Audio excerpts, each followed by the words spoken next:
But I will say, I think there is a generational divide with faith in institutions. I think the governor believes in certain strength of the American brand, American morality, and American institutions. And I think my generation, and definitely the generation below me, doesn't have that faith. I think they've been around long enough where they don't see it as taking care of the issues that they have, and they don't think politics moves as fast as the generations do.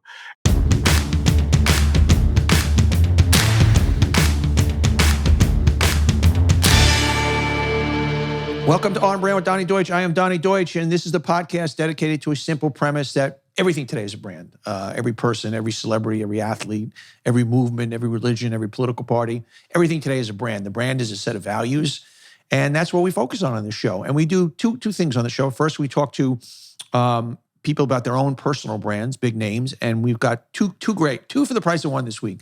Former Governor John Kasich from Ohio and Jordan Klepper from The Daily Show. They have a podcast together called Kasich and Klepper that kind of breaks down politics and pop culture and music and everything like that. And they're just incredibly engaging. Kasich is one of the rare, rational GOP voices. And Jordan Klepper does all those great man-on-the-street interviews with Trump voters at Trump rallies for Daily Show, and just super bright, super funny guy. So the two of them together are great. We'll get to them. But first, we do our brands of the week. And those are the brands that are shaping the zeitgeist, driving the country and driving the world in the directions that we're in. Let's get right to it. Our first brand of the week is NATO. You know, they boosted the defenses in Europe last week, saying it's the gravest threat to security in decades. And NATO's working. You know, it's been, there's so many different world organizations and world, unity groups. And you kind of question, do they work? Do they stick? Do they hold together? But NATO as a group of countries coming together, bandying against Russia and, standing behind Ukraine in every possible way, makes you feel good. So, I mean, there's not a lot to feel good about with what's going on in Ukraine, but NATO, you've got to give them high points. It's been, NATO couldn't be more unified than they are, and they've got to give them thumbs up. You got to give a brand down to Biden, not because he necessarily deserves it, because what the polls are saying. So I'm going to say more of what Biden communication versus Biden himself, because as far as I'm concerned, he's doing everything right you can do when it comes to Ukraine and Russia, short of starting World War III, which would not be the right thing to do. The sanctions have been tough. I think all of his speeches has been right. I think his trip last week was well received. Yet just 43% of Americans approve of Biden, and similar percentage approve of his handling of the relationship with Russia. So less than half the people think he's doing a good job when it comes to Russia. And here's an interesting thing. A majority of Americans, 56%, think he hasn't been tough enough on Russia. And I challenge those Americans, well, what would you do at this point? Would you invade Russia? What do you think we should do at this point? And I don't think nuclear war should be an option. And a Reuters poll showed his approval rating fell to a new low of 40% this week. Emerson College poll finds 39% blame the Biden administration for high gas prices, and 21% blame those sanctions on Russia, and 18% blame gas and oil companies. But it seems as if Biden's numbers are not strong, which is counterintuitive. Usually during a world crisis, it unites a country, but Biden not scoring points for whatever reason. Huge brand up for David Beckham. David handed over his Instagram with 71.6 million followers to a Ukrainian doctor. In an effort to raise funds for children in Ukraine through UNICEF, the doctor, identified as Irina Kondratova, shared several videos from her hospital in Kharkiv. Kharkiv has seen violent shelling by by Russia since the beginning of the conflict. I've just started to pronounce Kyiv right, so I hope I have the right pronounce of that city. I apologize if I don't. I should. It just, what a great use of social media. We put down social media so much on this program and all of its ills, and then you have a great celebrity turning over 70 million of their followers so a doctor can get the messages out about the atrocities and the needs of what's going on with children and hospitals in Ukraine. Brand up for similar reason, Mila Kunis and Ashton Kutcher. They've raised over $34 million for Ukraine aid. They donated $3 million themselves, and since then, more than 65,000 donors have contributed to the campaign. So, you take shots at celebrities, and they sometimes deserve it, and then you got to give them kudos when they're doing it right. The same thing, I'm mentioning all these companies and people that are doing things for Ukraine. Fortnite has already raised $36 million for Ukraine relief. On Sunday, Epic Games released a new season of Fortnite, and with it a promise that for 2 weeks, all the proceeds from the game will go towards humanitarian effort relief in Ukraine. They've already raised $36 million. They're going to keep going. It's being donated to a handful of groups: United Nations High Commissioner for Refugees, United Nations Children's Fund, World Food Program. So give it up for them. And also let's give it up, a brand up for Mila Nova Bridal. A Ukrainian bridal brand is making wedding gowns and army assault vests. It's a fashion brand known for its decadent wedding gowns, and now it's producing attire for the country's soldiers and medical workers. Stocked in bridal boutiques across 50 countries, including US, UK, France, and China. Employees of Milanova have been working tirelessly over the last 2 weeks to fill in the international dress orders while also making these additional garments. So wedding gowns, assault vests, there you go. Oh, got to give it to Mila Nova Bridal. Huge brand down from Manhattan District Attorney Alvin Bragg. He basically decided he's not moving forward with a Trump prosecution. And one of the two prosecutors who had been leading the Manhattan District Attorney's investigation of Trump and the Trump Organization said in his resignation letter that he believed Trump was guilty of numerous felony violations. Mark Pomerantz, who's one of the top prosecutors ever, wrote to Manhattan DA Alvin Bragg in the letter he obtained by the Times, Mr. Trump's financial statements were false. And he has a long history of fabricating information relating to his personal finances and lying about his assets to banks, the national media, counterparties, and many others, including the American people. The team that Pomerantz went on to say, the team that has been investigating Mr. Trump harbors no doubt whether he committed crimes. I and others have advised you that we have evidence sufficient to establish Mr. Trump guilt beyond a reasonable doubt. We believe the prosecution would prevail if charges were brought. That matter were tried in an impartial jury. So you wonder, why is Bragg dropping this? Where is he getting pressure from? And is it because high up Democrats believe this would be a weapon for Trump if they prosecute him and it will give him a victim's bully pulpit? I don't know, but certainly disappointing news and huge brand down for District Attorney Bragg. Huge brand up for Ketanji Brown Jackson. Gotta love her. Gotta love the way she handled all those GOP goofballs with poise, with class, with wit, with smarts.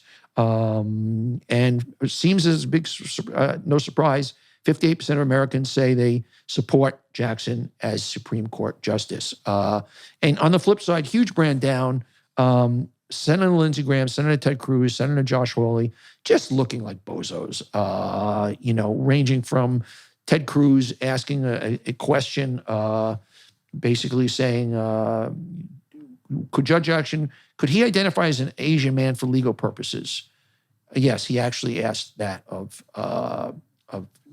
Ketanji Brown Jackson. And Lindsey Graham with his stomping out, his little tantrums. And probably the biggest brand down goes to Josh Hawley, who put out complete falsehoods in his questioning about her leniency on child sex abuse and child porn. And it was just a fabrication. And there's no accountability for this. So these guys, and brand up to Ben Sasse and Mitt Romney. Mitt Romney, once again, speaking out, saying he's embarrassed on behalf of his GOP partners. And Ben Sasse with a good idea, saying maybe we shouldn't televise these hearings because it tends to bring out the worst and it forces them to put on a show.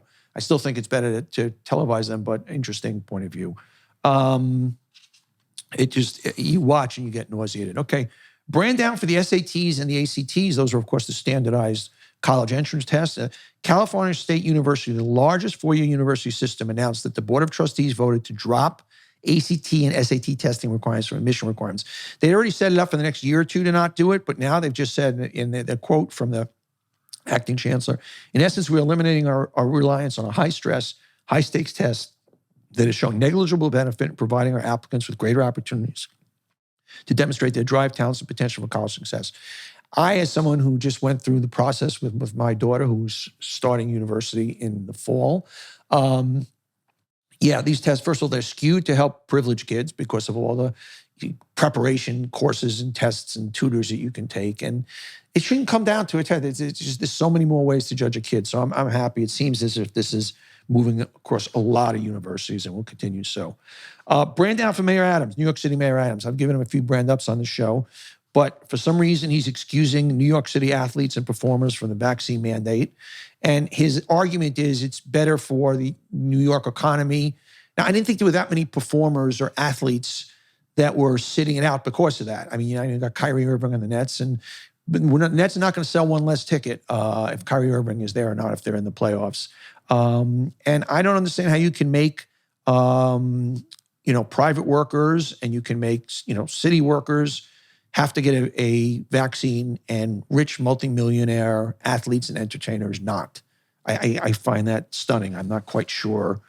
I know his explanation, but I don't buy it. Brand up. Well, it depends if you're buying or selling. If you're looking to sell a house, brand up for the housing market. If you're looking to buy a house, brand down for it, because it's just going through the moon. Over the past 12 months, U.S. home prices are up 18.8%, an uptick larger than any other 12-month period leading up to the 2008 housing crash.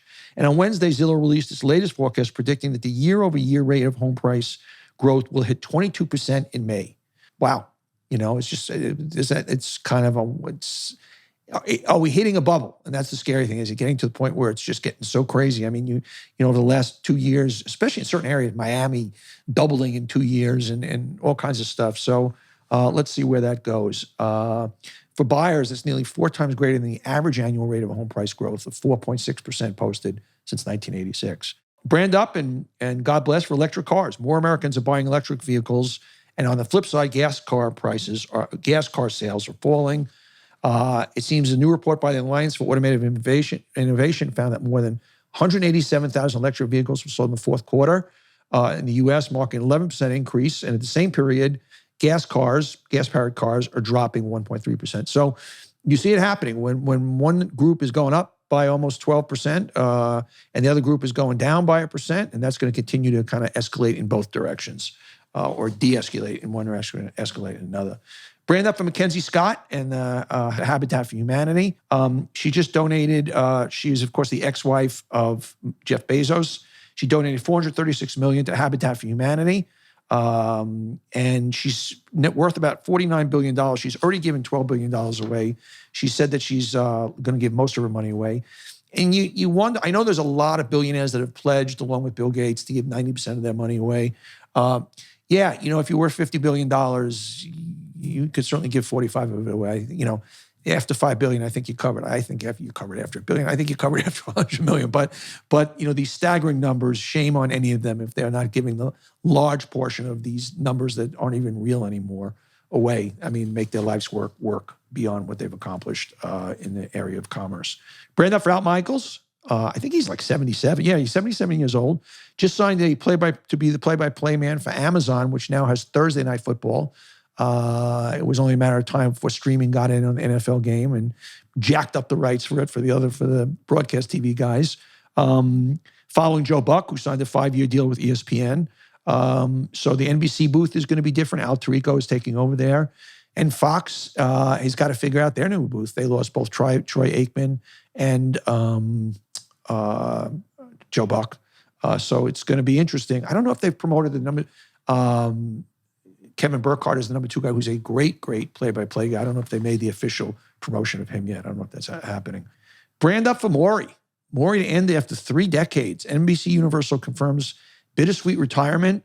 33 years of Maury. Who knew it was even on these crazy syndication shows? This is the second NBC Universal syndicated daytime program to call it quits this spring, joining Judge Jerry. So Maury's been an institution. Maury Povich. I think Maury's about 80. Was launched in 1991. So a good run for Maury Povich. Brand up for New York City cabs. New York City yellow cabs will finally run through Uber. Uber has announced it will list all New York City taxis, including the iconic yellow cabs, on its app starting later this spring. We'll reportedly add around 14,000 taxis to Uber's arsenal. So I guess if you want to order a yellow taxi and you want that experience, you can get it on Uber now.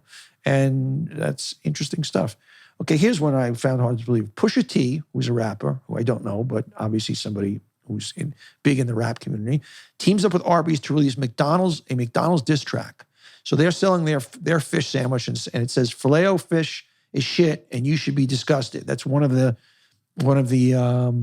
lyrics in the rap song, in the release. It's a track. It disses McDonald's Filet-O-Fish sandwich. "How dare you sell a square fish, asking us to trust it? A half slice of cheese Mickey D's on a budget. Arby's crispy fish sandwich. Crispy fish is simply it. With lines round the corner, we might need a guest list. Exit stage left. The sandwiches taste fresh. Little cube of fish from a clown is basic. He adds to the track." There you go. I don't know what to say about that, but I'm gonna give him a brand down on that. I don't think that's the way to do business. But I sound like an old fuddy-duddy. Brand up for cranberries. So it seems research by a team at King's College London suggests cranberries have great health benefits for your heart. Scientists report eating 100 grams of cranberries per day contributes to particularly robust cardiac functioning in healthy men. So there you go. Brand up for cranberries, and those are our brands of the week. Let's get to our big brand interview with two fantastic guests, former governor of Ohio, John Kasich, and comedian from The Daily Show, Jordan Klepper, have a podcast, Kasich and Klepper. They cover pop culture. They cover politics. Klepper is one of the funniest guys around. He's the guy on The Daily Show that does all the man on the streets with crazy Trump voters. And Kasich is one of the last sane GOP voices out there. And the contrast between the two and the similarities are both interesting. So let's get right to my interview. I want to talk about Coda.io. If you're working from anywhere, working from home, and not in the office, which is a huge, I want to say majority of people right now, you need Coda.io. With teams, when you got teams working all across the country, it's best if your best work is spread across documents and spreadsheets and a stack of workflow tools you have to jump in and out of all day. You need Coda. It's the doc that brings it all together. Coda is endlessly customizable and connected. There are templates for anything and everything, product roadmap, remote onboarding, OKR tracker, meeting notes. So very simply, all the documents, all the tools, all the things that are going on as you're working with people remotely, this brings it all into one place. It's an amazing, amazing work tool. It adapts to growing teams and changing strategies. It can change how you view information depending on what you need to do with it. Everything in Coda is synced. Make an update in a table and it automatically shows up everywhere. No more relying on copy and paste to keep linchpin products current. Your team can operate the same information, collaborate the way we all want to, quickly and efficiently. I really want you to check out Coda.io. With Coda, you can solve for just about anything. And right now, you can get started having your team all working together on the same page for free. Head over to Coda.io/Donny. That's Coda, Coda.io/Donny to get started for free. Coda.io/Donny. I am thrilled at today's guests. We've got a duo, an unlikely duo. And we have former governor of Ohio, great statesman, Mr. John Kasich, and brilliant comedian, one of the main folks on The Daily Show, Jordan Klepper. And they have a big new hit podcast, Kasich and Klepper. And it's really refreshing because the premise of it is basically, you know what, two people can disagree. They could be from different generations. They could be from different political parties. And they can talk about pop culture and life and even politics and maybe even do it civilly. And it's off to a great start. And congratulations. Thanks for being here, guys. Thanks for having us. Thanks, Donny. Now, Governor, how did you get top billing on this? I mean, you obviously former governor, former senator, former congressman. I also got one more electoral vote than Jordan got. Most people don't know this, Donny. I got an electoral vote from some guy from Texas, and somebody sent me a note. There have only been about 30 people in the history of the country, I'd have to look it up, who ever got even one electoral vote. That's amazing. So I've been bragging about it, and Jordan is like, yeah, he got one more than me. Yeah. And I think that's probably why, it don't even count the fact that alphabetically my name comes first. And I would argue this is yet another argument against the Electoral College process. Yeah. Hey, guys, how did this come about? Because, I'm a branding guy, and I'd say, okay, let's put two guys together, and Kasich and Klepper wouldn't be my top 5 thoughts. It just would not. How did this come about? Well, maybe, Donny, that's why you haven't discovered a lot of great people, because you're not thinking right, Right. No, I mean, what happened was the decision was, we should have a duo do this thing. And Jordan and I got on the phone together, and people listened to us for a while. It was easy. It was fun. And they said, oh, that's this thing called chemistry. And, and that's how it kind of happened. But where was the brainchild? I mean, like I said, did you guys hang out together before this? How did this come about?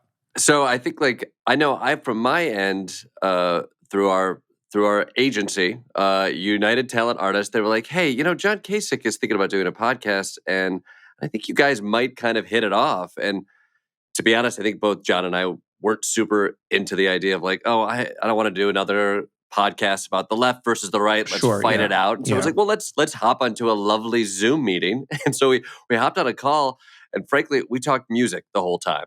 And so I think we both realized, I was like, oh, this was fun. I was very surprised by what I heard from Governor Kasich. Like we're giving each other shit. We were finding some like commonalities in this musical world. And as we started talking more and more, we're like, you know what? Actually, there's so much talk about how do we get people to come together, respect one another, have civil dialogue. We sort of stumbled onto it because we didn't start in the world of politics.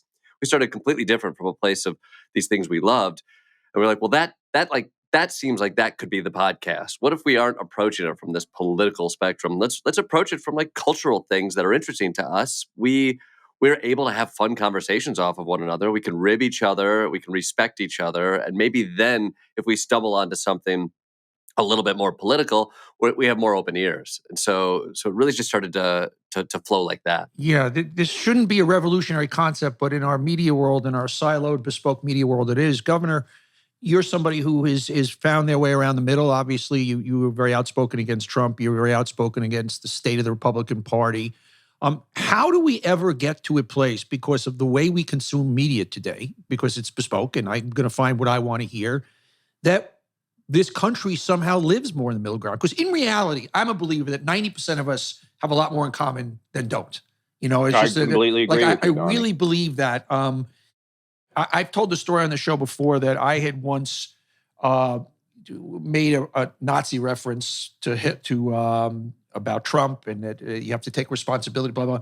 And so this guy writes to me, how dare you call him? Are you calling me a Nazi, you pussy? I mean, everything in the book. And I looked the guy up and I found out he was an ex-vet, he was a vet. And I wrote to him and I said, I'm so sorry. The last thing I wanted to do was offend you. I could see you served our country. We probably have more, you're a dad, we have more in common. 5 texts later, we're calling each other brother. You know what I mean? And it's just, I believe that if most of us got in a room, save the 10% crazies on both sides, but how do we get there? Because that's not the way people consume media anymore. Well, I think when this is stuck in my head when you were just asking a question of Jordan. For us, the question is, can we make the middle interesting? Mm-hmm. Right now, everybody wants to be on the extreme to get the attention. Can we have a show that catches on, that allows people to breathe? And we will have some political discussions. We talk about it from time to time. But the question is, can we be interesting enough to people that they say they want to tune in? And so I think Donny, I think it's on all of us who sort of exist. And when I say the middle, I'm not talking about the squishy middle. We got people on the left who want to destroy all the kind of the values that we've had in this country. Right. They want revolution. People on the right want no change at all. Some of them. Most people live in the middle where we want to evolve, but we don't want a revolution, but we don't want no change. Yes. And so the question is, can we in the middle make it interestingly enough to try to become contagious with the way that other people do things? This is not something that Jordan and I have talked about, not anything that I've offered before, but I really believe this is the question. Can the middle, the agreeable parts, the interesting parts, be interestingly enough to attract an audience? Jordan, you and for anybody that hasn't seen them, Jordan is kind of his trademark is he goes out into the world of Trump and interviews the most extreme Trumpists and lets them just show their folly. It's just, Jordan, before this is the first time I'm meeting today, I've watched every single one of them. I watched them over and over again. It's laugh out loud. There's nothing you're going to do with those people, with a certain percent of the population at this point that's ever going to move. I mean, the things that come out of these fucking people's mouths, and you're so brilliant at getting them. What beyond what I see on tape, what have you learned being out there that I wouldn't understand about what's going on in the minds of devout Trumpists who think January 6th was a walk in the park, so on and so forth, and think that Trump is still flying around running the country from Air Force One up there? I mean, it goes on and on and on. Well, here's what I empathize with. I think everyone wants a sense of belonging and a sense of meaning. And I think if you go to a Trump rally, you immediately get that belonging taken care of. You're around and like-minded people, you have a place, and then you go see somebody who's from a place of importance who then gives you that meaning. You're not just showing up for a rally, you are a patriot. You are defending this country. And so it all appeals to things that I completely relate to. And when I go out and I have these conversations with folks and we get into arguments, I poke holes in some of the theories and the rational arguments that I see are then brought to people who maybe aren't used to getting a follow-up question.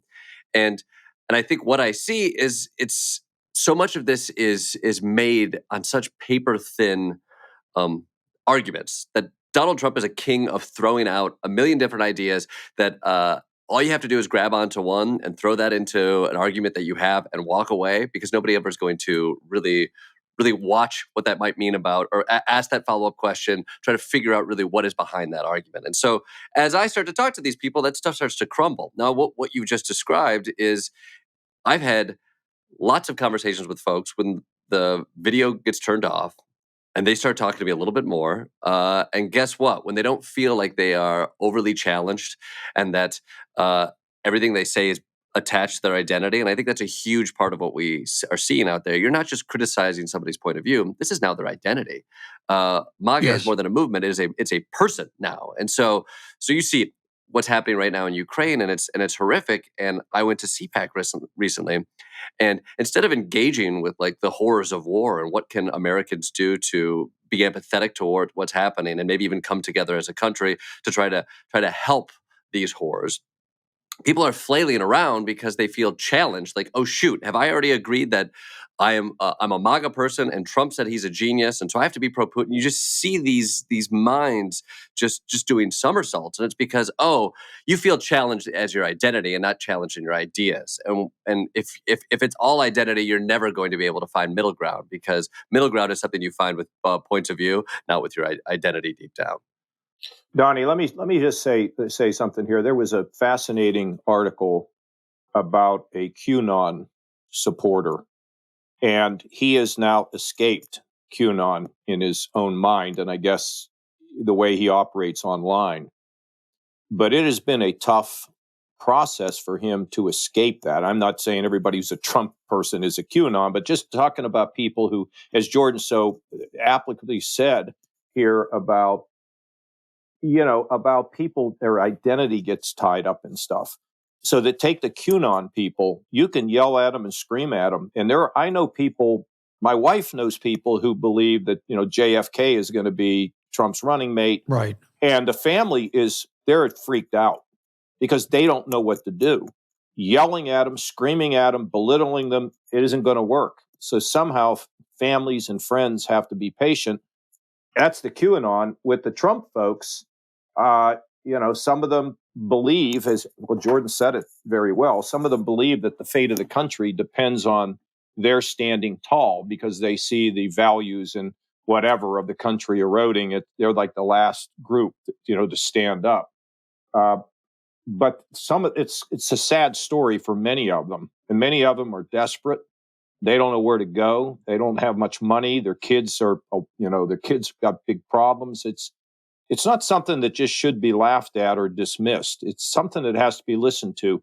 The QAnon is a whole different thing than the Trump people, but the QAnon is really serious. I've always tried to succinctly get my arms around, okay, why does Donald Trump exist? What nerve did he hit? And I still come back to the overwhelming majority of what Trumpism is about, and Trump has understood this, is that by the year 2040, this country white is going to be a minority in this country. And that when people feel that if and this is historically what autocrats have done, it's not your problems are not your fault. It's the black person's fault. It's the Jews' fault. Yep. It's the media's fault. It's the bankers' fault. It's everything but you. And that's the nerve he hits on. And that's the essence of Trumpism. And it's no different than any autocratic playbook that has happened throughout history. Do you guys agree with that assessment?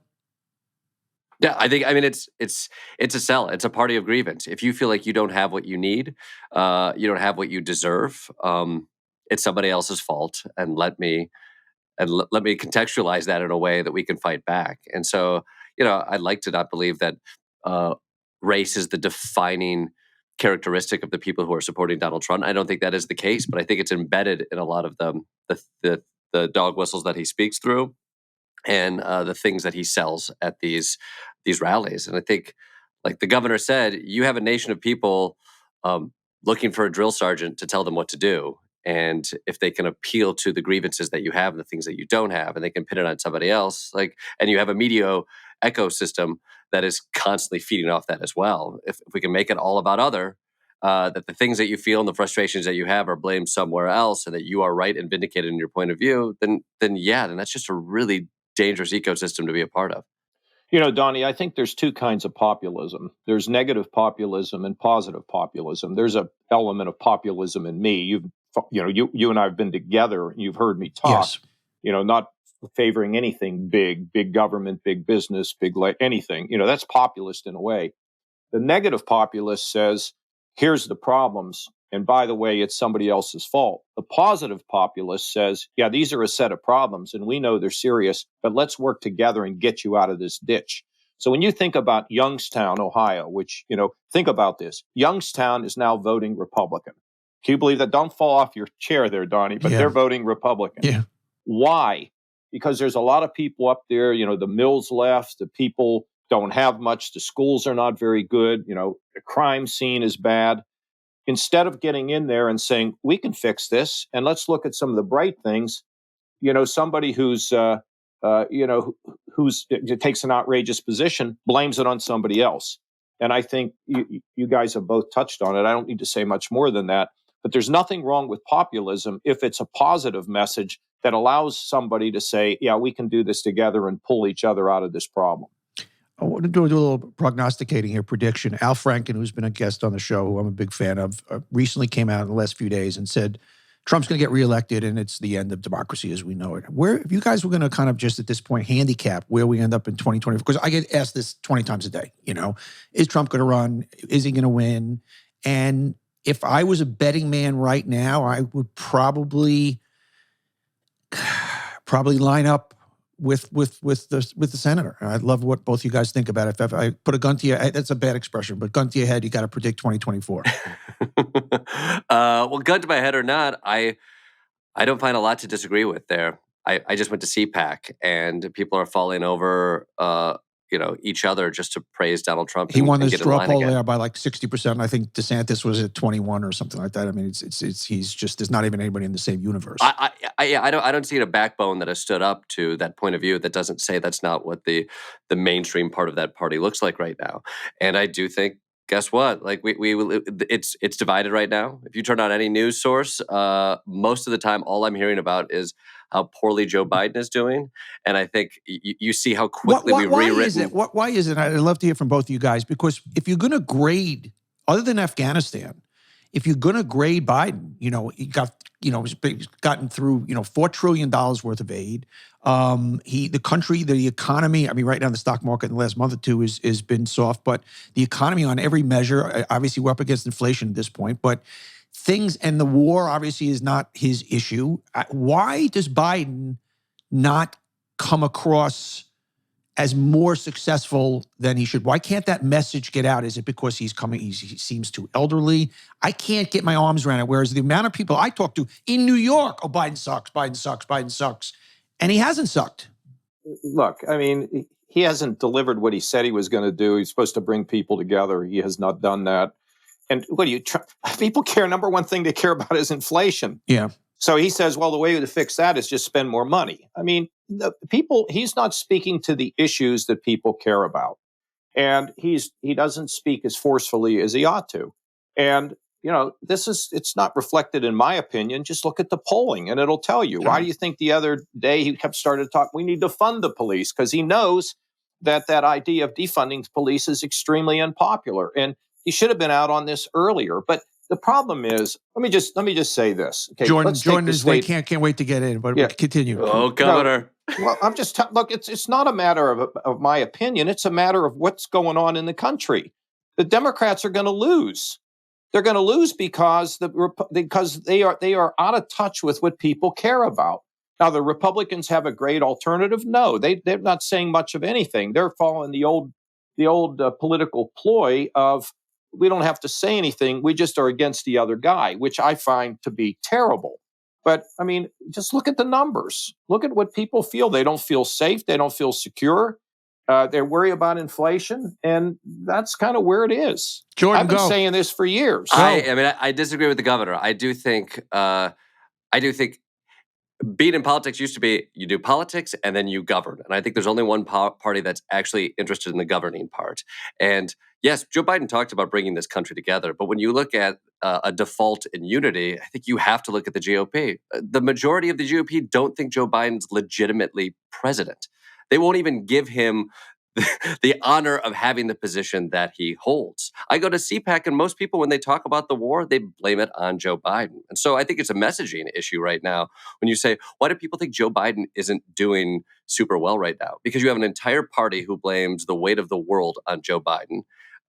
You have an entire media ecosystem that is pointing everything at Joe Biden. You have Tucker Carlson. Most people are watching that person gin up hate and blame towards Joe Biden, who's in the difficult position of governing a broken country where half the folks don't want to work towards things getting better. They want to work towards winning, which involve things getting worse. And so I empathize for Joe Biden. I think I see him, he's jumping in front of a bullet that's aimed at America's heart. And that poor guy is getting riddled right now, trying to protect this country. And all we're doing is pointing blame. Sure, I wish he was more successful, but I don't think he's getting any help from the other side. And I think I wish there was better messaging from the Democratic point of view. But I think it's an unfair fight right now when you have half of this political system just the whole goal is to get him out and put somebody else in. And I fear for what happens when you put that person in again. I don't think Al Franken's that far off. Well, let me just say one thing, and I don't want to, this is what we kind of avoid on this because you can go back and forth all day long. I endorse the guy. I'm the only person you can think of in the world who both worked at Fox News and CNN and spoke at both a Republican and a Democrat convention. And has an electoral vote. I'm disappointed in what Biden has done. He is not governing as I expected he would do. What should he have done differently? He's been captured by the left. And he should be bringing people together. I'm going to give you a perfect example, Donny. Okay. He could have passed that infrastructure early on. If he had just gone to Republicans in the House, he got 13 of them. All he needed was 20, but he wouldn't do that. He should have taken Build Back Better and broken it up into pieces. And they're spending money like there's nothing. And now he says, well, the way we're going to fix inflation is to spend more money. People, they're talking normal people in Youngstown. They don't believe that. And it's a growing question, which I do not like about, does he really get it? Well, I think he does. I think he's been moved off where, look, I endorsed the guy because I thought we were going to see moderation. And I'll tell you what, he will be a better president after 2022 because he will have to negotiate with the people that are there in the majorities. And CPAC, by the way, is a tiny little clique of people. That's not the Republican Party. It used to be a place where conservatives could go. It's where the juice in the Republican Party is, though. I mean, it really is the kind of the emotional Donny, epicenter. look. I mean, if you take a look just in the early primary elections, Trump's not getting what he wants. Trump's fading. Trump is not what he was a year ago, and he's going to continue to fade. So I don't buy this that he's going to be the nominee, and I don't buy it. Not at this point. I mean, could it happen? Yeah, it could happen. If it happened, would it be good? No, it'd be terrible. But I'm not convinced it will happen. And every single day that passes, he's less relevant. I don't disagree with until recently, in a month, because by the way, you look at the polls and 56% of people used to identify as Trump versus the Republican Party at 38%, and that's flipped. So I hear what you're saying, but I just, I'm terrified. I'm terrified. All right, let's get off politics for a minute because I know politics is not the epicenter of your show. Governor, I think you're 69 and Jordan, you're 42. Where do we see if I was going to ask you, having done the show, you've only been doing the show for a couple of months now, a month or two now. Jordan, if I was going to say the biggest difference you see in the generations, just having done, and obviously your show is about similarity and where the circles overlap. But if you were going to just kind of sum up and say, I'm doing a show with this crotchety old guy here, and here's the big difference between my generation. What generation are you at 42? I get confused. I'm right on the line. I think I'm somewhere between millennial and X or Z. I'm I'm right at the cusp of millennial, but boy, I don't think I'm a millennial. So what have you, early going, what have you learned as far as kind of lessons learned about here's where we're the same and here's where, and I've just two guys, obviously, and so it's hard to generalize that, but something you've taken away in the first month or two. Well, first of all, the love of guitar music for old white men is still strong across all generations. Older white men, whether they're 40 or in their 60s, they can talk about the good old days of when rock and roll was rock and roll. So that brings me solace right now. I will say, when I look at the governor, one of the things I most respect, I think what we've just talked about, he did stand up. He decided not to follow where his party was, and he decided to follow his convictions in the last elections. The thing I respect most about the governor, and very little else. But I will say, I think there is a generational divide with faith in institutions.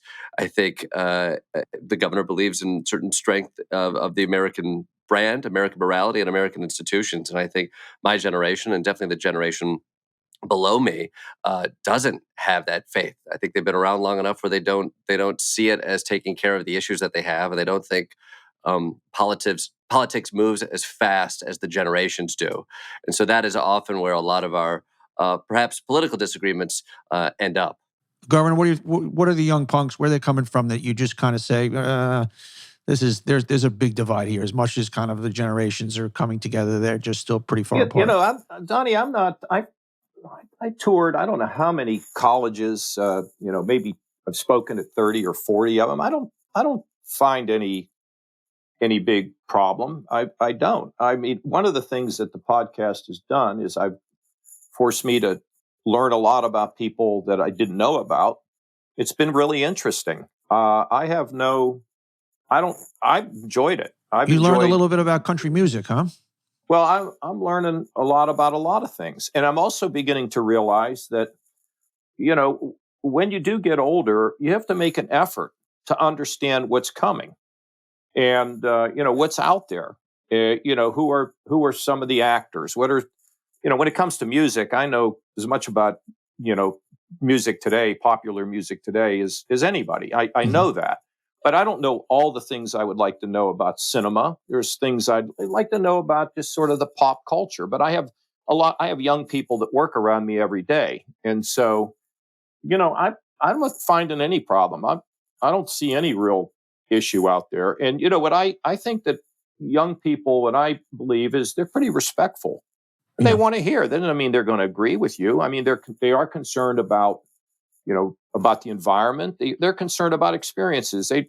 Job and making money doesn't mean as much to them as the experiences that are connected to them.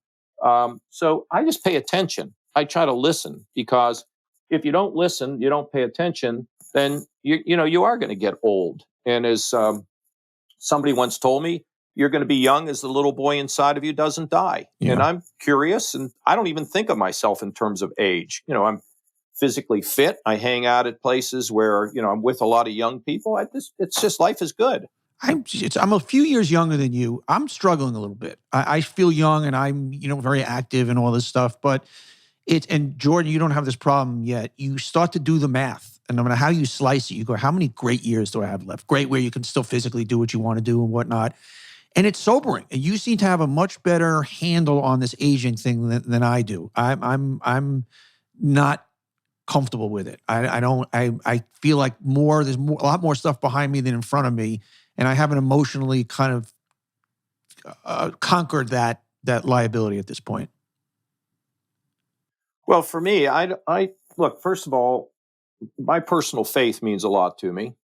I know that I'm going to leave this earth, but I also know that I'm going to have a life after this earth, and that's important to me. Mm-hmm. Donny, I just don't go there. I mean, I don't, there's some things I don't do as well as I used to, but I just don't think much about it. Today's today. I don't try to project into the future. I mean, the best way to live your life is not to have a remote that has you in reverse, or one that has you in fast forward. You use a remote that keeps you in the present. And so I'm not too bothered by the fact that, I'm getting older. I can't stop it, Yeah. And the funny thing is, even people who are younger, like Jordan, his day's coming, tomorrow he's a day older. I mean, this just life. But I do spend a significant amount of time trying to be connected with the big guy, and I fail constantly. But it's an important part of what I think about who I am and who a lot of my friends are. Good lessons for the two Jews here, Jordan. Yeah, I think about death more than Governor Kasich does, thoroughly. I have gout now. I'm a 42-year-old man with gout. Jesus, that's not very chic. Wow. No, yeah, it's the former disease of kings. So I'm diagnosed with privilege, and I'm hobbling around with that, confronting my decaying body day in and day out. What is gout actually? What is it? Gout is like extreme arthritis, essentially. You get Jesus, at 42. What the fuck? At 42, I got kidneys that aren't working super well. So what ends up, I get crystals in my feet and I hobble around like an old man. So are you have married? to confront it. I am married. I'm married with a lovely little kid. And I think when you have a kid, you are also confronted with like, my only job as a parent is to stay alive because I have to provide. I want to be a good father. And I'm an atheist. So this is all I got. I got to make good use of this time that I am here. I will say I find although I do find my calm doing the opposite of thinking about death. It's the Stoics would call it memento mori, but wake up each day, contemplate what if this is the last, and then focus on it. And you realize, dear God, I'm spending my time talking to Governor Kasich about Fleetwood Mac. What am I doing with my life? So you're an atheist. So we throw words around a lot, and what does that mean? You don't have faith in a higher being? What exactly does that mean, being an atheist? Because it sounds like pretty much the opposite of the governor. Well, I would say, if we're being technical, I'm probably an agnostic. I think an atheist probably shows more certainty that there isn't a God. I think an agnostic is somebody who doesn't believe in it because he doesn't see necessarily proof of that. But I'm open to be swayed. And so as somebody who is, I grew up in somewhat of a Christian family, a little bit lapsed. We would go to church every now and then. But I have some issues with institutional religion, and it never really did anything for me. And so sort of being an agnostic has forced me to find sort of spirituality in other things. I find it in music. I find it in philosophy. I find it in children. And I think I might not be reading the Bible, but I'm looking towards other larger texts to sort of help me stay present. And I think that is sort of the benefit of atheism or agnosticism is, this is what you have. It's a gift to have this time here on Earth and take advantage of it wherever you can, because there might not be anything beyond it. So that's sort of what pushes me. Well, so Don, before we leave this subject, let me say that Jordan's now moved from atheist to agnostic. This is all happened within the last month. Secondly, though, having faith, and by the way, as you know, Donny, the Bible is divided into two parts. There's an old part and a new part, and they took it and they put it together. And the old part was like the history of the Israelites, and King David, was a Jew, as we know, and the 23rd Psalm is really interesting because the 23rd Psalm is about, it goes on to talk about his future. And in fact, when his son dies, the first son that he had with Bathsheba is really interesting, because while the son is dying, the little baby is dying, he prays and he doesn't eat and he doesn't wash. And then when the son dies, his people around him say to him, well, why are you eating and washing and everything? He said, well, I prayed and I asked God to spare him, but now he's gone and I know I'll see him again, which is really powerful for those that. But faith is not about how many times I go to church, how many times I cross myself. It's part of it. I agree. But faith is just having the humble notion that that there's somebody greater than me that created me, that's given me so much, and that I need to be grateful and try to follow, what our Creator has presented to us. And I find it to be, a source of comfort. I don't do it because I'm uncomfortable. I found it, and I've spent, 1987 till today studying all this. And it's very meaningful to me. And I talk to young people about it on college campuses. And I say why it's important to me. And finally, it's really about what connects us, not what tears us apart. Did you start in 87? Because I know you tragically lost your parents in a Well, car at accident. that point, I said, my parents are slaughtered by a drunk driver. And I say to myself, do I even believe in God? And where the hell is God? And what's the story? And I started from ground zero. Is there really a God? Why do I believe there is? And so I spent 1987, that's 13 years, and 22, what is that? 35 years. Yeah. And I've spent a lot of time on it. And I didn't believe these things because somebody told me to believe them. There's a book called The Evidence Demands a Verdict. And when I think about it, it all makes sense to me. But we all have our doubts. Faith is a tough thing. It's believing in something that you can't see. But I look at my life and I just know it didn't happen because of my brains, my looks, or anything else. I think God's had a purpose for me. And I often think, Donny and Jordan, I've never really said this on the air before. I think one of the things that happened is when I became governor and I expanded Medicaid and provided health care for over 500,000 Ohioans, I think maybe that's part of the reason why I was ever in politics or was successful, because I could help over 500,000 people to get something they didn't have. Yeah. And I often think, well, maybe that's what was behind his idea that I could have success in this business. Yeah. So, anyway, I don't like to shove my thoughts on anybody else, but I'm always willing to talk about it and think about it. And I share your view on faith. I find the rituals of religion a little ridiculous because that means one is right and the other is wrong. And I know Jewish guys who do everything and go to Sabbath and this, and they're the biggest scumbags in the world. And my dad, who's the best Jew I ever met, hadn't been in a temple since I was 13 years old because he was a man of principle and honesty and decency. And so I believe in the greater being. I think a lot of the ritual stuff is what separates all of us. Guys, the final question I want to ask you guys is, because this show is about branding, and we touched on it at the beginning, but if I was going to ask each of you to describe the Kasich Klepper brand, the essence of the brand of this new juggernaut podcast. Jordan, what is the brand essence? The essence, I would say it's musky with hints of cinnamon and whatever deciduous trees grow in the Midwest, right. Or coniferous trees. I need to do my research on that. What's the brand mission? What's the brand mission? I think it is. It's two people from different spots in their lives, different sides of the political spectrum, decide to meet somewhere completely far off from the whole political world and realize they're humans before they try to destroy that other human 20 minutes later. Governor? Donny, to me, it's fun. It's fun and interesting. We have fun when we do it.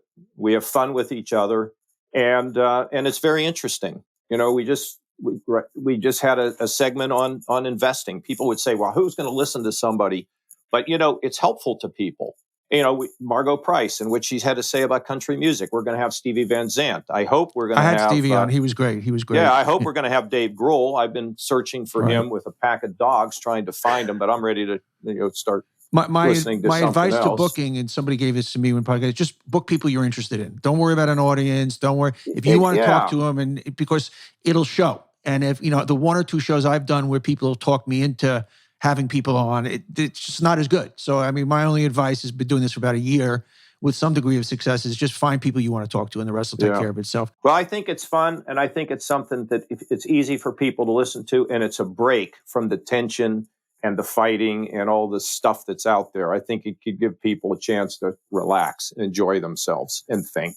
Governor John Kasich, thank you for all the great work you've done for our country. You are a great statesman, and I wish we had more guys in charge like you. Jordan Klepper, you do not have that gravitas. I cannot salute you the same way, but you are one of the most talented guys around today, and I challenge everybody to go watch your stuff on the Daily Show. It's brilliant. And by the way, he is talented and smart and well-read and a great guy. And I'm a big fan of both of you guys. I genuinely was really excited to have you on both today. The podcast, you can get it anywhere you get podcasts, Spotify, Apple.